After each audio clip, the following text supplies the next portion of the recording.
From Unity of Houston, Texas, this is the Awakened Life with Reverend Howard Caesar.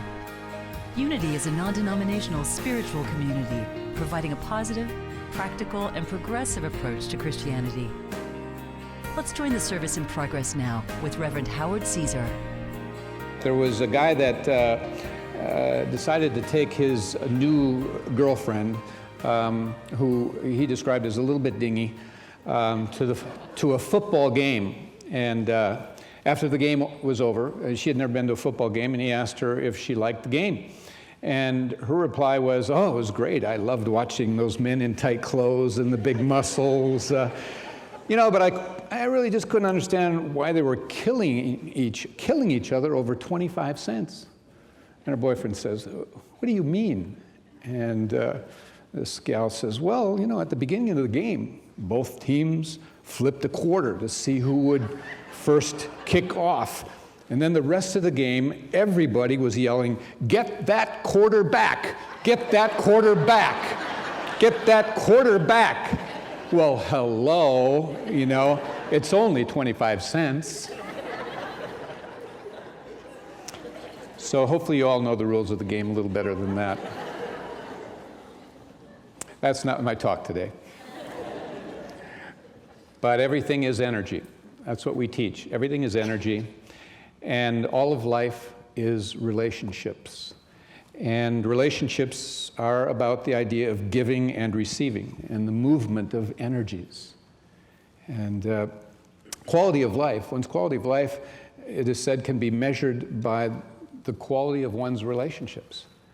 And when a person weighs the value of their relationships in their life, a person may think, I really value my relationship with my family, with my spouse, with my children, with my parents, with my relatives. I really value my relationship with this or that friend or various friends. I really value my relationship with my pet or pets, all of that. But the question is, what degree of importance do we place on our relationship with the divine?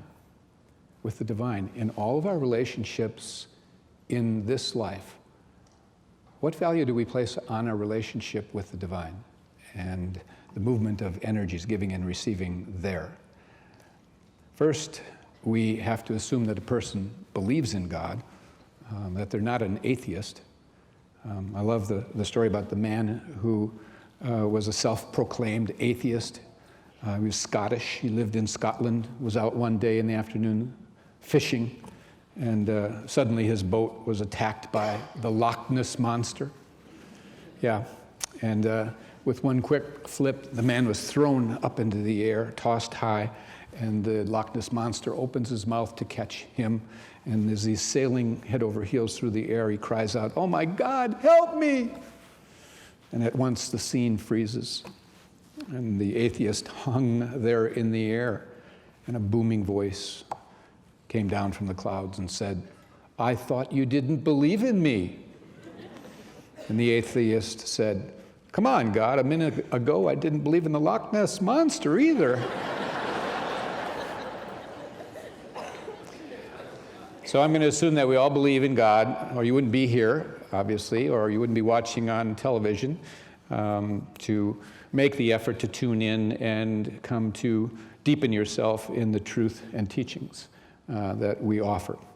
We said relationships were about the giving of life energies and love energies, putting it in motion, giving and receiving these energies. And God, we know to be and understand as the source of all life, the source of all good, unlimited, inexhaustible. Well, the very nature of God is givingness, okay? Just as the nature of the sun is to never cease from shining on one and all.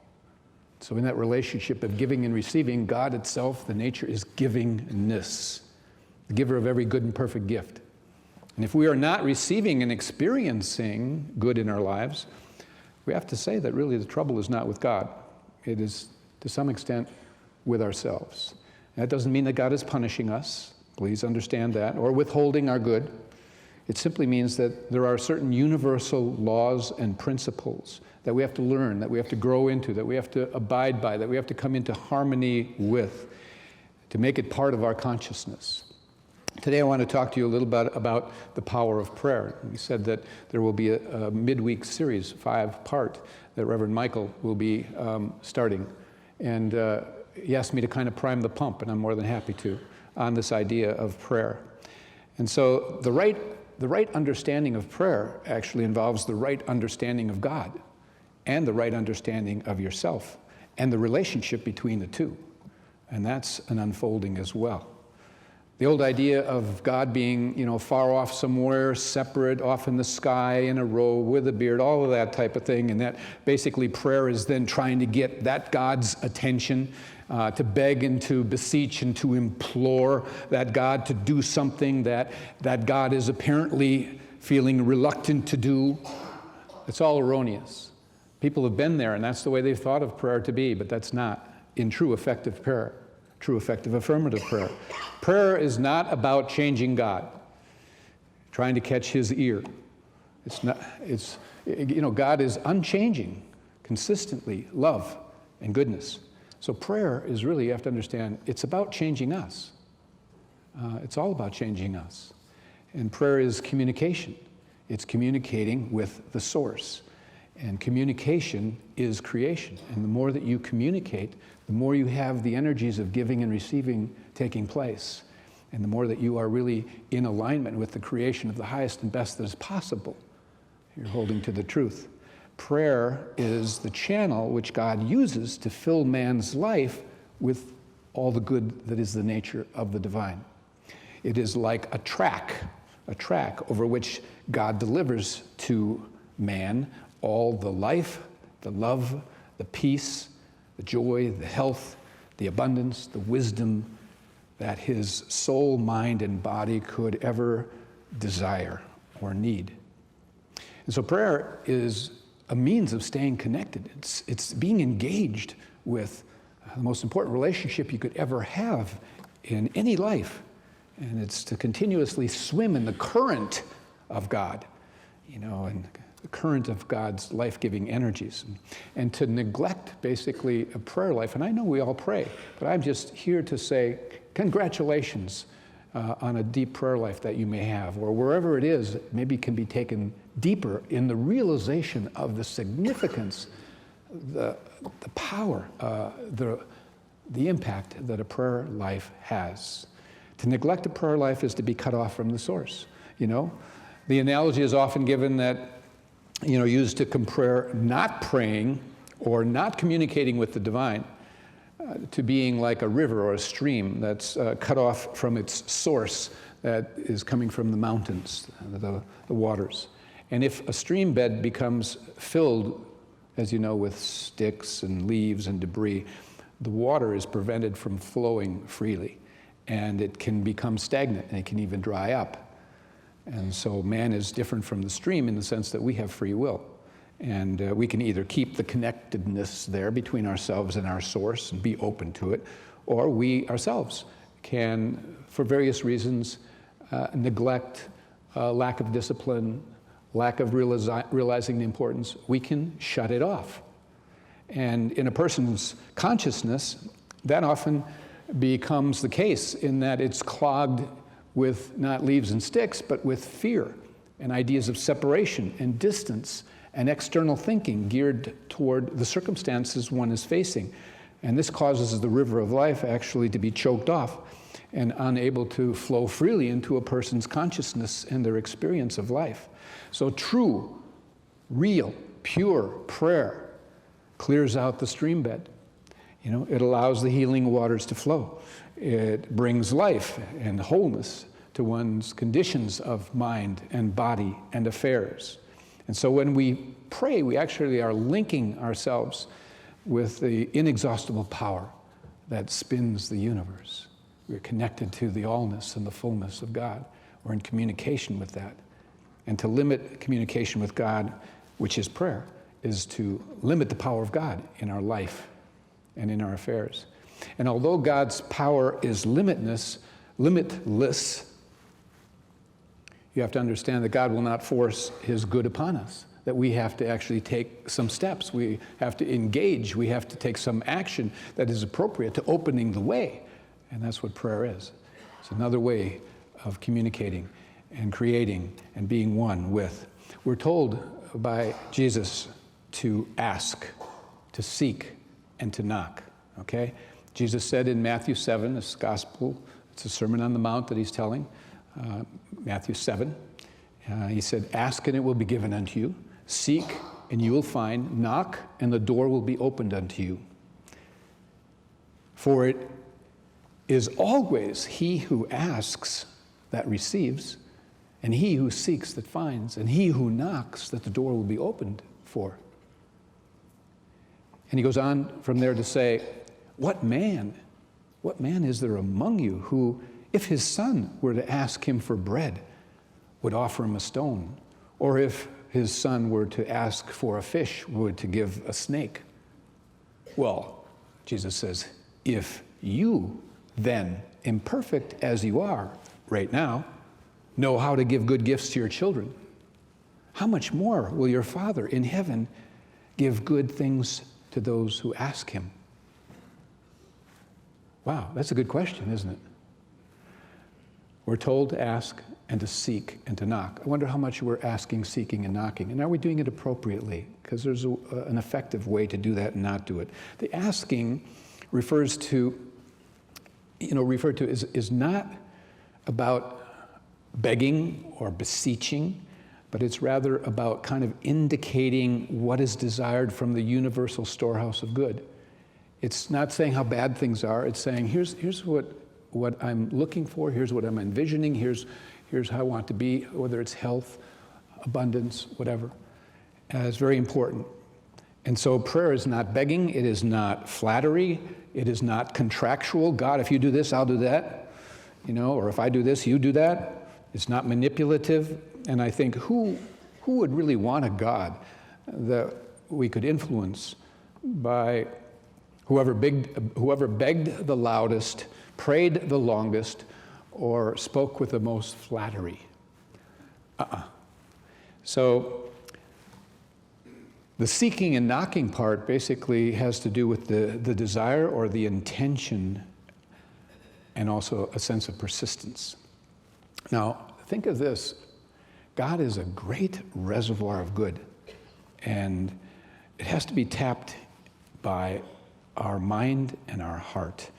And we do that through our thought and through ideas and through beliefs, through words that we speak, that we affirm, through imagination or better said, envisioning what it is that you're going toward. The main goal, you realize this, the main goal of your life and my life here at this time is to know God, to experience God, and to express God, okay? It isn't to see how much stuff we can accumulate before we leave this realm of form. There's some of that, certainly. But the disciples that were with Jesus, they were students. They were students of his truth. And they were there in a process of learning from Jesus. And they referred to him as teacher. So it was that they were about trying to learn to do the works that he did. And Jesus said, the things that I do, you can do also, and even greater things than these, if you believe, if you align with the certain laws and principles, if you evolve in consciousness, you see. And so Jesus wants us to learn so that we're able to actually repeat some of the works that he was able to do and be an example of, and that there's a study going on, and there's an evolution, and there's a pathway, and there's a journey, and there's an awakening that we are all at various stages of along those lines, that he's calling us to, called us to be a light in the world, like he was a light in the world, and on and on. But nowhere is it documented that the disciples or any of the students that followed along behind Jesus and were learning from him ever requested, find it anywhere in the scriptures, that ever requested that he show them how to multiply the loaves and fishes, or to raise the dead, or to do some of the other miracles that he did. It's nowhere is it documented. There's one request that is documented that they asked for, the disciples and those who were learning. And that was, teach us to pray. Teach us to pray. And you know why they asked that? Because they knew the importance and the significance of prayer. It was all about relationship. It was all about giving and receiving, engaging with the divine. Communication is creation. Jesus' whole ministry was about the kingdom of God. All right? He said that the kingdom of God is at hand, the kingdom of God is within you, and prayer essentially was the method of discovering that kingdom and its application. Now, Jesus demonstrated prayer life for all to see, actually, in importance. In the Gospels, various places, it refers to how he went apart for a while. He went to the hills for inner refilling, if you will. And the disciples would observe that, and when he came back, they would behold that there was another level of being revitalized, a peacefulness. Sometimes it was described as a glow, all right? And so he also had times where he prayed in public, too. He didn't always go apart a while, like there are many instances, but one of them was the demonstration of the feeding of the loaves and the fishes to the thousands. And basically he prayed and he gave thanks and he stood in the faith of knowing that he was dealing with an inexhaustible reservoir of good to which there was no limit. And that absolute certainty of that knowing brings about things. He was in communication continually with the divine. He reflected the divine. Jesus never implied that he possessed some special or unique power, really. He insisted over and over that it was not he himself, but God, the Father, that did these things through him. He said, what I do, you can do also. And then there were a few words that he gave us right in that zone. And the few words that he gave us were, here is the way of effective prayer. It was very simple, and hopefully you didn't miss it. He said, so when you pray, enter into thy closet, and when you have shut the door, pray to your Father, which is in secret, and your Father, which sees in secret, shall reward you openly. Now, into thy closet, actually, in the original Greek, that phrase translates into the retired place of thee. It's retiring into the place of God, the inner temple. So that's where you're going, into that inner closet. And he was saying that that's the first thing in order to pray effectively, is to go within, is what he's talking about. Go within, inner closet. Understand that, all persons have troubles, they have challenges, they have illnesses, lack, and all of these kinds of things have to do with the external world, what's going on out there. But within each of us, there is a place within, which is a place of peace, where we can go and we can realize our oneness with God and then our oneness with truth. Truth beyond the external, which is impermanent, always changing. It can change in a heartbeat. Things can happen and do. And so the psalmist calls that place within, the secret place of the Most High God. And so it's important also, I feel, to understand that there are two aspects to God. That basically there's the personal and the impersonal. And the impersonal is the fact that there are universal spiritual laws and principles. There are laws of consciousness, as within, so without. And thoughts held in mind produce after their kind. What you hold in thought, mind, idea, will manifest. And then there's the very personal part in which he was referred to as Father. And we are his children. And the very personal part in which God's grace moves beyond sometimes the impersonal part of law and principle. That God will help you and assist you, even when you're off principle at times.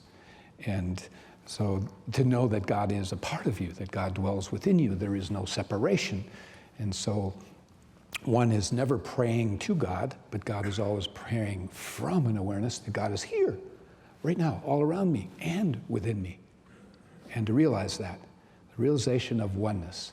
And yet, you are encouraged to always be talking and being in conversation, in communication, because that's what you do with a good friend when you're walking with them through life.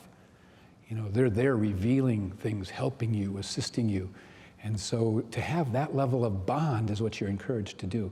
I go to India, as you know, to the Oneness University. They talk over and over about building this supreme friendship, this incredible bond on a daily basis. When you're drinking a glass of water, you're drinking it with God. When you're having a cup of coffee, you're in the moment with the relish of just enjoying it. You don't have your mind somewhere else. God is right there with you. God is in the cup of coffee. God is in the glass of water. God is in everything. It's your friend. So prayer is this combination of understanding God is very personal, and also there are the laws and principles at work as well. So first, Jesus said, go within, enter into thy closet. His next instruction, shut the door. In the original Greek, it says, locking the door of thee. And so we're locking God's door, saying, okay, I'm going inside with God, leave me alone. That means I'm not going to have anything intrude. I'm not going to allow all the difficulties and the challenges and all the things I've been whining about and all the problems I've been telling this person and that person in great detail. I'm leaving that out, okay? We're not going to dilute the power of this being with this presence. By being with this presence, I'm going to go in there and open myself to the truth, not what's going on, but what can be, not what is. And so what we oftentimes take into that secret place, it's what we basically are going with to present to the Father, and this universal power who sees in secret and rewards us openly and will bring into manifestation in accordance with what was presented to him. And so it's important that here is an impersonal aspect in which I'm going to bring not what is, but what I want to be, and what I hold to be, and what can be. So we go to that place with what we want, not what we don't want. And so ask for, seek for, knock at the door for the good you want, and shut out all the rest of what is, what's happening, or what you would not want. One reason why many have and go with unanswered prayers is because of all the thoughts and the fear and the limitations, the self-pity, and the various materialistic thinking that is taken into this secret place. And there's the law of cause and effect, and those are the things that come forth. It's planting a garden. It's like, again, what seeds are you planting? What kind of plant? You take a seed and put in there is what you get, whether it's a flower or a tree or whatever. It's a principle. And we can't expect good to come from planting thoughts and feelings contrary to what it is we're looking for or wanting to have happen. So praying for health and wealth and wisdom and good things, we can't take that into the closet. It's giving power to the opposite. Ralph Waldo Emerson said, prayer is the contemplation of the facts of life from the highest point of view. What you want to go into the inner closet with is the highest point of view beyond what is. And so we have to know the truth of God will set us free. So we are to be changing. We are to be changing. In a sense, we must become the answer to our prayer. In other words, we have to see past that and being with that become the answer to a certain extent, looking beyond what is. So we, to some extent, are tied into becoming the answer to our prayer as well, because being precedes having. Being precedes having. So the next thing is release. Release your prayers and desires. The next is faith. Stand in the faith of certainty that this or something better for the highest good of me and all concerned is coming forth. And step into the joy that it's already there. It's as if it's already happened. It's that kind of knowledge. And our prayers change as we go along. When we're an infant, we want food or our diaper changed or to be held. When we move into high school, we have other needs. When we go into adulthood, we have still other needs. And so when a person is spiritually immature, their desires are, often simply about physical and material needs and cravings. However, as a person grows spiritually and becomes more mature spiritually, they become more awakened. And it's certainly we need these things to live our life, be comfortable and food, shelter, and what have you. But there is another level, another something more that kicks in, and we realize that must be put first. And that's part of our spiritual awakening and growth. And it has to do with consciousness, because Jesus said, if you recall, this kingdom that he was talking about, that is part of discovering through prayer, that you are to seek that kingdom first, and then all these other things will come along with you. Because as you seek that relationship, you will understand and know how things manifest. And you, in that relationship, have now a God that you understand that can bring forth those needs with swiftness, you see. But you first have to seek the kingdom, establish yourself in the kingdom, and everything will be taking care of themselves in a way that you have never known to that point in time. So prayer is rising up out of limited thought into God's light and truth. It's never calling down the power of God from some high place beyond us, but it's us rising up to meet the power that is perfect and complete and the source of all life and good. We have to do our part. We have to rise to meet the truth of God, to open to the truth of God. We teach affirmative prayer. That means, what are you affirming in your life? You know, that means we must come to realize that which I am seeking, I am. All right, that's affirmative prayer. So God is wisdom, I am wise. God is love, I am loving. God is power, I am powerful. God is abundance, I am prospered. God is wholeness, I am healed. The Lord's Prayer, you know, Our Father, which art in heaven, hallowed be thy name. Thy kingdom come, thy will be done on earth as it is in heaven. Give us this day our daily bread, and forgive us our debts as we forgive our debtors. I know I'm talking fast, but I'm running out of time. But it's a series of affirmations. Put this one on. Try this on. Our Father, this is a version of that Lord's Prayer.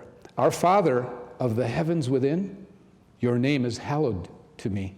Your kingdom is coming into my experience. Your will is being done in the seen as it is in the unseen. Your bread of inspiration comes to me daily. Your forgiveness is felt as I extend the same to others. You do not lead me into temptation.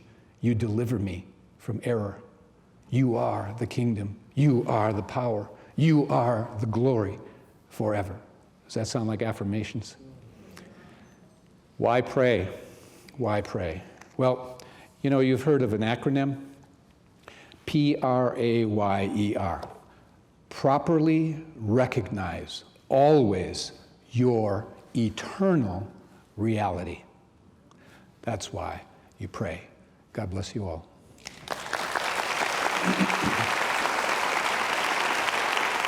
Thank you for joining us for today's message. We invite you to be with us again next Sunday. Unity is inclusive, welcoming people of all walks of life in dignity and love. We believe that love, strength, and goodness dwells within you. May we all live in unity with God, humanity, and all of God's creation. And remember, as Reverend Caesar says, life is meant to be good. When you visit Unity of Houston, you'll find a spiritual community, a church where you can connect and learn and grow with a progressive approach to Christianity. At Unity, we welcome you no matter what your beliefs. You'll find a teaching, loving, inspiring experience as we help each other be all we're created to be. Check us out. We'd love to have you. Find us online at unityhouston.org, and remember, life is meant to be good.